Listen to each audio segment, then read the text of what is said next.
കൊട്ടിയൂർ ക്ഷേത്രം എന്നത് അക്കരെ കൊട്ടിയൂരും ഇക്കരെ കൊട്ടിയൂരും ചേരുന്നതാണ്. ബാവലിപ്പുഴയുടെ ഇരുകരകളിലുമായാണ് ഈ ക്ഷേത്രങ്ങൾ സ്ഥിതി ചെയ്യുന്നത്. വടക്ക് അക്കരെ കൊട്ടിയൂരും തെക്ക് ഇക്കരെ കൊട്ടിയൂരും. ഇതിൽ വൈശാഖോത്സവം നടക്കുന്നത് അക്കരെ കൊട്ടിയൂരിലാണ്. ഇവിടെ സ്ഥിരമായൊരു ക്ഷേത്രമോ പൂജകളോ ഇല്ല. വൈശാഖോത്സവത്തിന്റെ സമയത്ത് പ്രത്യേക പർണശാലകളും മറ്റും കെട്ടി ഇവിടെ ഉത്സവം നടത്തുകയാണ് പതിവ്. 28 ദിവസത്തെ ഉത്സവം കഴിയുമ്പോൾ ഇതെല്ലാം അങ്ങനെ തന്നെ അവിടെ ഉപേക്ഷിക്കും. പിന്നീട് അടുത്ത വൈശാഖോത്സവത്തിന്റെ കാലത്ത് മാത്രമേ ഇവിടേക്ക് മനുഷ്യപ്രവേശനം സാധ്യമാവൂ. വൈശാഖോത്സവത്തിന്റെ വിശ്വാസം അനുസരിച്ച് ഉത്സവം തുടങ്ങുന്ന ആദ്യ 11 നാളുകളിൽ ശിവൻ അതീവ കോപിഷ്ഠനായിരിക്കുമത്രേ. അതുകൊണ്ട് തന്നെ ഈ ദിവസങ്ങളിൽ ശിവന്റെ കോപം ശമിപ്പിക്കാനായി ഇളനീരഭിഷേകം നടത്തും. പാരമ്പര്യമനുസരിച്ച് തീയ സമുദായക്കാർക്കാണ് ഇതിനുള്ള അവകാശം. അവർ കൊണ്ടുവരുന്ന ഇളനീരുകൾ ശിവനുമേൽ അഭിഷേകം നടത്തി കോപം കുറയ്ക്കുകയാണ് ഈ ദിവസത്തെ ചടങ്ങിൽ ചെയ്യുന്നത്. കൊട്ടിയൂർ ക്ഷേത്രത്തിന്റെ ചരിത്രം എന്നത് ദക്ഷയാഗത്തിന്റെ ഐതിഹ്യവും അതിനോടനുബന്ധിച്ചുള്ള കഥകളുമാണെന്ന് പറയാം.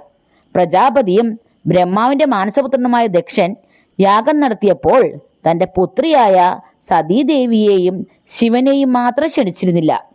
എന്നിരുന്നാലും സ്വന്തം പിതാവ് നടത്തിയ യാഗത്തിൽ ശിവന്റെ മുന്നറിയിപ്പ് വകവയ്ക്കാതെ ദേവി പോയി. എന്നാൽ സതീദേവിയെ കണ്ടപ്പോൾ ദക്ഷൻ അപമാനിക്കുന്ന വിധത്തിൽ സംസാരിച്ചു.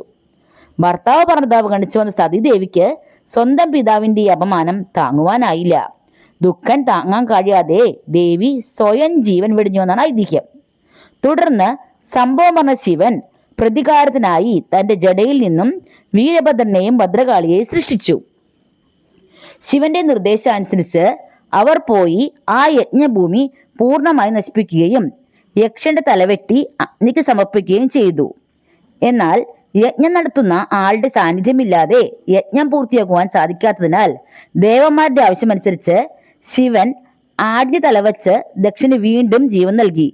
ചില ഐതിഹ്യങ്ങളിൽ ശിവൻ തന്നെയാണ് യക്ഷന്റെ ജീവനെടുത്തതെന്നും പറയപ്പെടുന്നു. പിന്നെ കൊട്ടിയൂരിലെ പ്രധാന വഴിപാടാണ് ആലിംഗന പുഷ്പാഞ്ജലി. ഞാൻ കേട്ടിട്ടുള്ള കഥ വെച്ച് നോക്കുമ്പോൾ ആലിംഗന പുഷ്പാഞ്ജലി എന്നത് ശിവൻ സതീദേവിയുടെ മരണത്തെ തുടർന്ന് ശിവൻ അതീവ കോപിഷ്ഠനായി. തുടർന്ന് അദ്ദേഹത്തിന്റെ കണ്ണുകൾ എല്ലാം നോക്കുന്നതൊക്കെ നശിക്കാൻ തുടങ്ങി.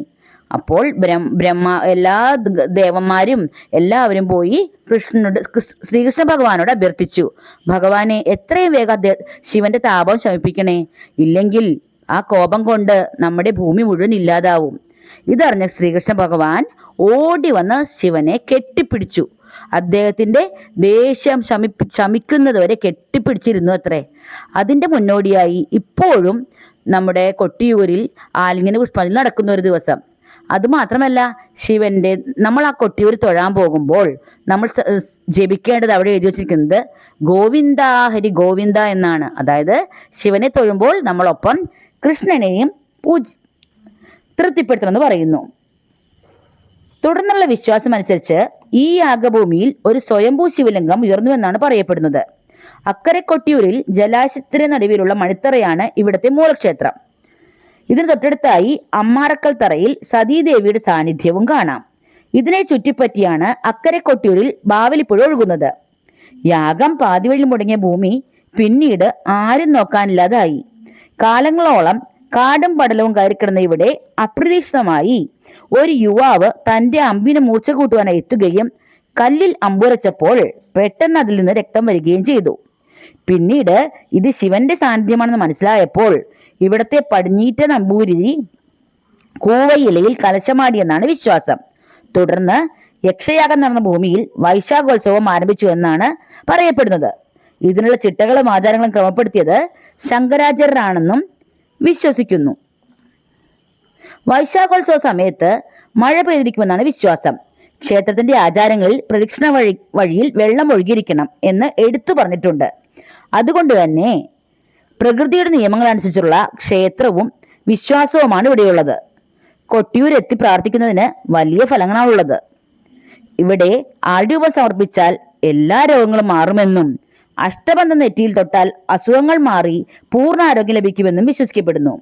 1000 കുടം അഭിഷേകം, തുമ്പമാല, കൂത്ത്, കൂവളമാല, തുളസിമാല, തിരുവപ്പം, ആടിയ നെയ്യ്, കളഭം, ഇളനീരഭിഷേകം, വലിയ വട്ടളം പായസം തുടങ്ങിയവയാണ് ഇവിടത്തെ പ്രധാന വഴിപാടുകൾ.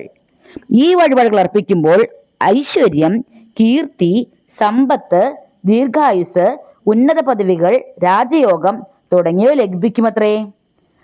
വൈശാഖോത്സവത്തിൽ പങ്കെടുക്കുക എന്നത് വിശ്വാസികളെ സംബന്ധിച്ചിടത്തോളം ഏറ്റവും പ്രാധാന്യമുള്ളത് തന്നെയാണ്.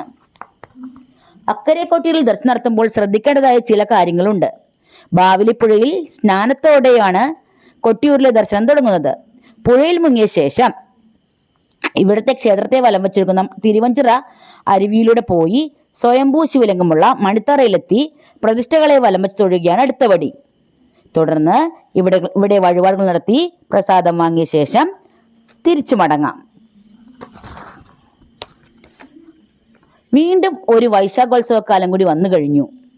ദക്ഷിണകാശി എന്നറിയപ്പെടുന്ന ക്ഷേത്രത്തിലേക്കുള്ള തീർത്ഥാടനവും ബാവലിപ്പുഴ ഒഴുകി ശുദ്ധീകരിച്ച ക്ഷേത്രസ്ഥാനവും കൂടാതെ മഴയുടെ, പുഴയുടെ, കാടിൻ്റെ എല്ലാം കൂടി ചേരുന്ന ഉത്സവമാണ് കൊട്ടിയൂർ വൈശാഖോത്സവം.